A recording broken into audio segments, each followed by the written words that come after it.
Happy Friday, kiddos.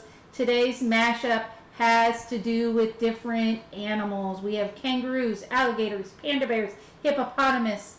Make sure you really double check your work. Try and figure out what line to start with. You might want to do a little bit of guessing and checking when you first start. This one's not going to be so easy.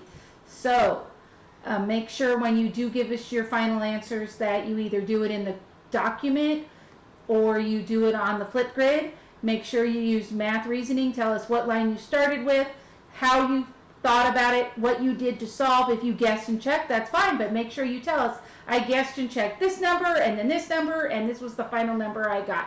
Good luck, and make sure you let us know how you did. If you have questions, make sure to come see me in office hours from 10 to 11 every day, Monday through Friday. Have a good one.